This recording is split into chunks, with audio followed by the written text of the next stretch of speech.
நான் சுனாமி காலத்துல இருந்து என்னால முடிஞ்ச விஷயத்துல என்னுடைய நண்பர்கள் எல்லாம் நாங்க ஒண்ணு சேர்ந்து எங்களால முடிஞ்சது செஞ்சுக்கிட்டு தான் இருக்கிறோம். அப்ப பல பகுதிகளுக்கு இப்படி போகும் பட்சத்துல எங்களுடைய நண்பர்கள் அவரால் முடிஞ்சதை பொருளாகவோ இல்ல பணமாகவோ கொடுக்கும் பொழுது அதை ஒரு பகுதிக்கு கொண்டு போறோம். அந்த பகுதிகளுக்கு கொண்டு போனா நம்ம கொண்டு போன பொருள்களை விட மக்களுடைய எண்ணிக்கை கொஞ்சம் அதிகமா இருக்கும். அப்ப அந்த பொருளை நமக்கு சரியான விதத்துல நம்ம விநியோகிக்க வேண்டியது இருக்குது. போய் நான் இங்க பாருங்க நானும் கொடுத்துட்டேன் அப்படின்னு சொல்லிக்கிட்டு ஒரு போட்டோ எடுத்துக்கிட்டு ஒரு வீடியோ எடுத்துக்கிட்டுல நான் போட்டுக்கிட்டு இருக்க முடியாது. பல பேருடைய அந்த அர்ப்பணிப்பு உணர்வுடன் அவங்க கொடுத்திருப்பாங்க. ஒரு 100 ரூபா கொடுத்திருப்பாங்க, 500 ரூபா கொடுத்திருப்பாங்க, ஒரு பெட்ஷீட்டை வாங்கி கொடுத்திருப்பாங்க, ஒரு பால் பவுடர் வாங்கி கொடுத்திருப்பாங்க, ஒரு உடையை வாங்கி கொடுத்திருப்பாங்க, ஏதோ ஒரு புடவை வாங்கி கொடுத்திருப்பாங்க. இப்படி பலவிதமான பொருள்கள் அதுல இருக்கும். அந்த பொருள்கள் அந்த மக்களுக்கு பார்த்து சரியான விதத்துல நான் கொண்டு போய் சேர்க்கணும்.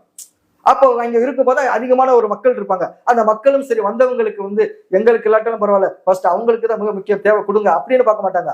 அவங்க யாருக்கு போதோ போல எங்களுக்கு வரணும் அப்படின்னு சொல்லிட்டு அந்த மக்கள்கிட்ட அந்த விட்டு கொடுக்குற தன்மை இருக்காது. அப்ப இருக்கிற பொருளை நானே நேரடியாக இந்த பகுதிக்கு சார்ந்த மக்களை போய் பார்த்து இவ்வளவு பொருள் தான் இருக்குது, ஆனா மக்கள் எண்ணிக்கை அதிகமா இருக்குது, ஆனா எப்படி கொடுக்கறது? சரி, குழந்தைகளா இருக்கிறவங்க, வயதான முதியோர்களா இருக்கிறவங்க, விதவைகள், இவங்களை பார்த்து எண்ணிக்கையை எடுத்து ஒரு கவுண்ட் பண்ணி கொண்டு போய் அவங்கள சார்ந்து இருக்கக்கூடிய அந்த வீடுகள் யாராலும் சொல்லிட்டு ஒரு லிஸ்ட் எடுத்துக்கிறோம். லிஸ்ட் எடுத்து அந்த பகுதியில கொண்டு போய் நான் கொடுத்துட்டு வருவோம். அப்ப அந்த மற்றவர்களுக்கு கூட கொடுக்க ஏன்னா இருந்துட்டு மீதி இருந்தா தர அப்படின்னு சொன்னா கூட அவங்க எங்களுக்கு சண்டைக்கு வருவாங்க. ரொம்ப தாக்குதல்லாம் தொடுத்திருக்காங்க. அதையும் எதிர்கொண்டு தான் வந்திருக்கிறோம்.